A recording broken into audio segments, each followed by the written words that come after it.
अनंत कोटी ब्रह्मांड नायक राजाधिराज योगीराज अक्कलकोट निवासी सद्गुरू श्री स्वामी समर्थ महाराज की जय. ओके, सो आज मी देऊळबंद 2 हा सिनेमा बघितला आणि त्याच्याचमुळे सुरुवातीचा जय-जयकार फार महत्त्वाचा. असो, आता हा सिनेमा ॲक्चुअली तब्बल 11 वर्षांनंतर आलेला आहे आपल्या सगळ्यांच्या भेटीला. 2015 मध्ये देऊळबंद नावाचा सिनेमा आला होता. अर्थात याबद्दल आपण बऱ्यापैकी चर्चा ऑलरेडी मागच्या व्हिडिओजमध्ये केलेली आहे. आजच्या व्हिडिओमध्ये आपण देऊळबंद 2 हा सिनेमा मला कसा वाटलाय ते जाणून घेणार आहोत. त्यामुळे पटापट सुरुवात करूया. सगळ्यात आधी तर आज ज्या थिएटरमध्ये मी गेले होते, खचाखच भरलेला क्राउड. आहाहा! म्हणजे मराठी ऑडियन्स एवढ्या जास्त वाढीव प्रमाणात, एवढ्या मोठ्या प्रमाणात अशी मला डायरेक्ट म्हणजे समोरच्या पहिल्या लाईनवर सुद्धा बसून लोकांनी असा सिनेमा पाहिलेला आहे. मिळेल ते तिकीट घेऊन का होईना, पण असा सिनेमा बघितलेला आहे. त्यामुळे हे मला फार कमी वेळा पाहायला मिळतं आणि ज्या व्यक्ती ऑलरेडी आपल्या चॅनलसोबत खूप वर्षांपासून जुळल्या, त्या सगळ्यांना माहिती आहे, की मला प्रचंड आनंद होतो जेव्हाही कुठच्या मराठी सिनेमासाठी आपली मराठी ऑडियन्स, आपली जिवंत ऑडियन्स आजूबाजूला असते. तेव्हा सिनेमा बघताना लिटरली खरंच सांगते म्हणजे जिवंत असल्यासारखं वाटतं आणि हा अनुभव दर सिनेमाच्या वेळेला मला येत नाही. हे सगळ्यांना ऑलरेडी ठाऊक आहे. असो, देऊळबंद पार्ट 1 जो 2015 मध्ये आला होता त्याचा स्पिरिच्युअल सिक्वल आहे देऊळबंद पार्ट 2. आता स्पिरिच्युअल सिक्वल हा शब्द मी का वापरलाय? डायरेक्ट सिक्वल का नाहीये?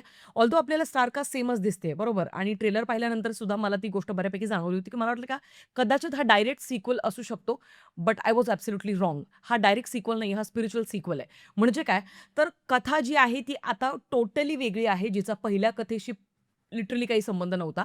जी पात्र पहिल्या भागामध्ये आपल्याला दिसत होती ती ऑलमोस्ट तेच ॲक्टर्स आपल्याला इथे दिसताय, पण वेगळ्या भूमिकांमध्ये, वेगळ्या पात्रांमध्ये आणि त्याच्याचमुळे हा सिनेमा टोटल वेगळ्याच विश्वामध्ये आपल्याला घेऊन जातो. अर्थात चित्रपटाच्या शेवटी सगळ्यात मोठा सरप्राईज आहे आणि काही कावळ्यांनी आत्तापर्यंत सोशल मीडियावरती ते शूट-बीट करून टाकलं असेल. मला ना असे कावळे माझ्या आजूबाजूला जर दिसले ना, आहाहा! डोक्यात अशी तीव्र सनक जाते. झिणझिण्या, ती जी ॲड आहे ना टूथब्रशवाली, आहाहा! पाच तशा झिणझिण्या डोक्यात जातात. का बरं? म्हणजे तुम्हाला महत्त्वाचे सिनेमाचे काही क्षण असतात, जे एक सरप्राईज एलिमेंट्स म्हणून येतात प्रेक्षकांसमोर.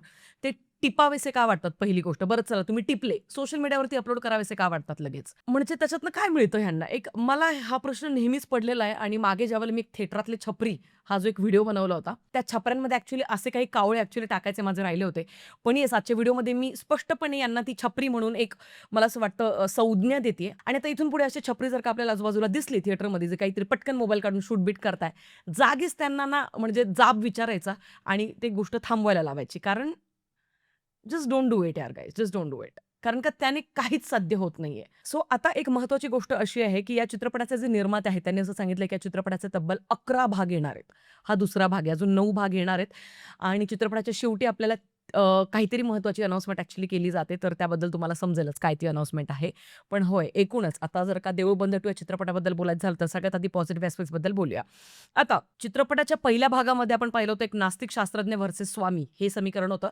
यावेळेला एक नास्तिक शेतकरी व्हर्सेस स्वामी हे समीकरण आहे. तर या समीकरणाला ॲक्चुअली त्यांनी व्यवस्थितपणे हाताळण्याचा प्रयत्न केलेला आहे. तो प्रयत्न फार जास्त कौतुकास्पद नक्कीच मला वाटतो. दुसरी पॉझिटिव्ह गोष्ट चित्रपट लगेचच मुद्द्यावर येतो. म्हणजे सुरुवात एकदम मला भारी वाटली, की ठीक आहे लगेच मुद्द्यावर आला. इकडे-तिकडे काही टाईमपास-बिमपास नाही केला. थेट मुद्द्यात हात घातलाय. तिसरी महत्त्वाची गोष्ट आहे चित्रपटाचं संगीत डिपार्टमेंट ॲक्चुअली खूप सुंदर आहे. तुम्हाला जर का पहिल्या पार्टची सगळी गाणी आठवत असतील, बिलीव्ह मी ती गाणी अशी ना तोंडपाठ झाली होती अगदी. तर त्या लेव्हलची गाणी परत एकदा सिनेमामध्ये बनवणं हे अशक्य असतं. कधी पण लक्षात घ्या. पण या चित्रपटाची जी गाणी आहेत ती हळू-हळू तुमच्या डोक्यामध्ये चढतील. म्हणजे जसं आपण म्हणतो ना, की एखाद्या गोष्टीची नशा चढायला थोडा वेळ लागतो. अगदी तशीच या चित्रपटाची गाणी आहेत आणि बऱ्यापैकी आपण याचा जुकबॉक्स ॲक्चुअली ऐकू शकतो. अशा पद्धतीची गाणी आहेत. मला आवडली. सगळी गाणी आवडली. पुढचा पॉझिटिव्ह पॉइंट आहे चित्रपटामध्ये मोहन जोशी यांचं काम हे सगळ्यात सुंदर आहे. सर्वात सुंदर आहे. आणि महाराजांच्या भूमिकेमध्ये, स्वामींच्या भूमिकेमध्ये ते परत एकदा आपल्या सगळ्यांचं मन जिंकून जातात. इनफॅक्ट जेव्हा-जेव्हा ते काहीतरी संवाद बोलताय, तेव्हा अगदी ऐकतच राहावंसं वाटतं आणि कुठेतरी असं डायरेक्टली असं वाटतं, की कारण मी स्वतः एक सेवेकरी कुटुंबातून आहे. त्यामुळे आपल्या सगळ्यांना माहिती आहे, की स्वामी आपल्याला आयुष्यात कशा पद्धतीने गाईड करत असतात किंवा काही जरी थोडंफार इन्कन्व्हिनियन्स झाला आयुष्यात, की लगेच आपण मनातल्या मनात कसं स्वामींकडे ती तक्रार करत असतो आणि मग आपल्यालाच वाटत असतं, की ऐका ना, कुणीतरी स्वामी प्लीज ऐका ना किंवा ते जी संभाषणं असतात मनातल्या मनात, आपण कोणाला सांगत नाही ती संभाषणं. पण होय, ज्यावेळेला चित्रपटामध्ये मोहन जोशी बोलत असतात, वार्ता करत असतात, त्यावेळेला ते सगळे डायलॉग्स हे फार आपल्याला जवळचे वाटतात आणि सतत ऐकत राहावेसे वाटतात. त्यांनी अत्यंत सुंदररित्या परत एकदा स्वामींची भूमिका साकारली आहे. पुढचा पॉझिटिव्ह पॉइंट आहे चित्रपटामध्ये बऱ्याच सगळ्या ॲक्टर्सचं स्पेशल अपीअरन्स आहे. म्हणजे प्रसाद ओक आहे, ओम भूतकर आहे, महेश मांजरेकर आहेत, इतरही बरेचसे कलाकार आहेत आणि ऑफकोर्स महाजनी. तर होय, तर ह्या सगळ्यांचे स्पेशल कॅमिओज ॲक्चुअली सुंदर आहेत. मोजक्या ठराविक काही वेळेसाठी येतात, पण आपली छाप सोडून नक्कीच जातात. चित्रपट हा शेतकऱ्यांचे महत्त्वाचे प्रश्न उचलण्याचा प्रयत्न करतो आणि त्यातल्या त्यात आता हे कसं चुकीचं पाऊल आहे किंवा हा पर्याय असूच शकत नाही आयुष्यात. हा सगळ्यात मोठा अपराध आहे आणि हे जर का पाऊल तुम्ही उचललं, तर भगवंत सुद्धा तुम्हाला माफ करत नाही. ही एक महत्त्वाची शिकवण देणारा हा सिनेमा होता. मला तो पर्स्पेक्टिव्ह खूप जास्त आवडला. पुढचा पॉझिटिव्ह पॉइंट आहे चित्रपट तुम्हाला इमोशनल सुद्धा नक्कीच करतो 2 ते 3 ठिकाणी. अगदी तुमचे डोळे सुद्धा पाणावतील. मधून-मधून हसवतो सुद्धा. वेगवेगळ्या इमोशन्सची आपल्याला रोलर कोस्टरची राईड हा चित्रपट ॲक्चुअली घडवत असतो आणि त्याचमुळे ओव्हरऑल 3 तासाच्या सिनेमामध्ये बिलीव्ह मी बऱ्याच ठिकाणी तुम्ही हळवे व्हाल, बऱ्याच ठिकाणी तुम्ही हसाल सुद्धा. पुढचा पॉझिटिव्ह पॉइंट आहे चित्रपट ॲक्चुअली अंधश्रद्धा, चमत्कार या सगळ्या गोष्टींचा अगदी तिटकारा करतो किंवा नाकारतो ह्या गोष्टींना. ती एक महत्त्वाची बाब होती. ती मला खूप जास्त आवडली. पुढचा आणि शेवटचा पॉझिटिव्ह पॉइंट आहे चित्रपटाचे जे लोकेशन्स आहेत ते रिअल घेण्याचा त्यांनी जास्तीत जास्त प्रयत्न केलाय आणि ते वाखाणण्याजोगं आहे. मराठीमध्ये हेच नाही पाहायला मिळत. गाव म्हटल्यानंतर त्या नकली झोपड्या, ते नकली लोकेशन्स, ती नकली विहीर नाही. या चित्रपटातले तुम्ही विहीर बघा, झाडं बघा, घर बघा. इनफॅक्ट ज्या घरात स्नेहल तरडे राहते म्हणजे चित्रपटामध्ये, ते घरसुद्धा खूप आपलं-आपलंसं आपल्याला वाटेल, रिअल वाटेल, असं खोटं नाही वाटत. आता हे सगळे लांबलचक जी यादी मी तुम्हाला दिली, ही सगळी पॉझिटिव्ह गोष्टींची होती. आता वळूया निगेटिव्ह ॲस्पेक्ट्सबद्दल. आणि अनफॉर्च्युनेटली या चित्रपटामध्ये काही उणिवा सुद्धा आहेत, ज्याच्याबद्दल सुद्धा बोलणं माझं कर्तव्य आहे. त्यामुळे सगळ्यात पहिली गोष्ट, चित्रपट 3 तासांचा आहे आणि मग तो जाणवतो, की तो 3 तासांचा आहे. लाइक स्पेशली फर्स्ट हाल्फ ज्यावेळेला येतो, तेव्हा अच्छा आला फर्स्ट हाल्फ. इतकं ते आपल्याला असं सरप्रायझिंग वाटतं, कारण स्क्रीन प्ले त्यांनी व्यवस्थित पद्धतीने रचला आहे ॲक्चुअली आणि हळू-हळू वेगवेगळ्या गोष्टी ते आपल्या सगळ्यांसमोर मांडत जातात. सेकंड हाल्फमध्ये थोडंसं आपल्याला मध्ये-मध्ये स्ट्रेच केल्यागत जाणवतं. ते थोडंसं कमी आपण करू शकलो असतो. इनफॅक्ट हा चित्रपट ॲक्चुअली 2.5 ते पावणे 3 तासामध्येच आपण आटोपू शकलो असतो. 2.5च तास ॲक्चुअली. थोडासा अजून क्रिस्पी स्क्रीन प्ले करत असं आपल्याला वाटत राहतं. पुढचा निगेटिव्ह पॉइंट चित्रपटामध्ये स्नेहल तरडे आणि स्वामी यांच्यामधली जी काही संभाषणं आहेत, तर ही म्हणजे काही ठिकाणी ना थोडी रिपिटेटिव्ह आपल्याला जाणवतात फ्रॉम स्नेहल तरडेज पर्स्पेक्टिव्ह. म्हणजे महाराजांकडनं जे काही बोललं जातंय ते सगळं खूप फ्रेश आपल्याला जाणवतं सगळ्या गोष्टी. पण स्नेहल तरडेकडनं 3 ते 4 ठिकाणी मला रिपिटेटिव्ह अशा काही रिएक्शन्स वाटल्या आणि रिपिटेटिव्ह टोन वाटला. रिपिटेटिव्ह काही डायलॉग्ससुद्धा वाटले. तर ते थोडंसं अजून खोलात जाऊन ॲक्चुअली आपण ते डायलॉग्स लिहू शकलो असतो, असं कुठेतरी मला वाटलं. पुढचा निगेटिव्ह पॉइंट आहे शेतकऱ्यांचे प्रश्न यांनी हाताळण्याचा प्रयत्न तर केलाय, पण त्याला लॉजिकली काउंटर नाही केलंय. So I give you one example. आता या चित्रपटामध्ये शेतकरी सुद्धा कसे चुकतायत, की वेगवेगळे काही शेतीला जोडधंदे म्हणून अजून कुठले व्यवसाय ते करत नाहीये किंवा ज्यावेळेला गाय दूध देणं बंद करते, त्यावेळेला मग तुम्ही खाटकाकडे जाऊन तिला विकू नाही ना शकत. आपला धर्म आपल्याला हे शिकवण देत नाही.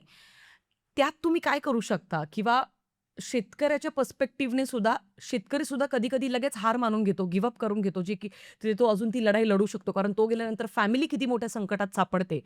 या सगळ्या गोष्टी अत्यंत सुंदररित्या मांडल्या. इनफॅक्ट एक स्पेशल सीन जिथे महाराज ॲक्चुअली खूप सगळ्या जणांना रात्रीच्या वेळेला भेटतात.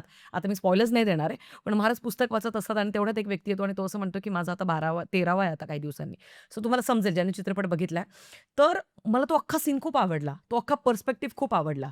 पण सायमल्टेनियसली ज्यावेळेला दुसरेही काही घटक म्हणजे याला कारणीभूत आहे शेतकऱ्यांच्या आत्महत्येसाठी, तर त्याच्याबद्दल फारसं काही नाही बोललं जात आणि ते कुठेतरी मग हिरमोड करतं आपलं. जसं की उदाहरण द्यायचं झालं तर आता सरकार, यंत्रणा, व्यापारी, ग्राहक हे सगळे घटक तितकेच जबाबदार आहेत असं मला वाटतं शेतकऱ्याच्या आत्महत्येसाठी. त्या सगळ्या घटकांवरती अजून जास्त खोलात एक अप्रोच घ्यायला पाहिजे होता प्रकाश टाकत असं पूर्ण चित्रपट पाहताना आपल्याला वाटत राहतं. सो शेतकऱ्याचे प्रॉब्लेम्स हे लॉजिकली काउंटर नाही केलेत काही पर्स्पेक्टिव्हजमध्ये असं आपल्याला वाटतं. पुढचा निगेटिव्ह पॉइंट आहे चित्रपटाचा क्लायमॅक्स थोडासा अजून जास्त लॉजिकल होऊ शकला असता असं आपल्याला वाटत राहतं. अ, आणि त्यातल्या त्यात प्रवीण तरडे या व्यक्तीचा जो काही ग्राफ आहे सगळा कॅरेक्टरचा, त्या पात्राचा, तर तो ज्या पद्धतीने शिफ्ट होतो, ज्या पद्धतीने काय-काय गोष्टी घडतात ते थोडंसं अजून म्हणजे ते थोडंसं ड्रॅमॅटिकली आपल्याला वाटतं. तितकं ड्रॅमॅटिकली न होता थोडासा लॉजिकल वेने जात त्या गोष्टीला एक्झिक्यूट करता नक्कीच आलं असतं. आणि म्हणूनच at the end of the day हा चित्रपट एक्झिक्युशनमध्ये थोडीशी आपली निराशा नक्कीच करतो. But overall still I would say संपूर्ण फॅमिलीसोबत नक्कीच बघण्याजोगा सिनेमा आहे. मी देऊळबंद 2 या सिनेमाला देईल 3.5 स्टार्स आउट ऑफ 5. हा होता माझा रिव्ह्यू. तुमचं काय म्हणणं आहे? तुम्ही हा सिनेमा बघितलाय का? बघितला असेल तर कमेंट सेक्शनमध्ये कळवा. भेटूया पुढच्या व्हिडिओमध्ये. तोपर्यंत काळजी घ्या. श्री स्वामी समर्थ.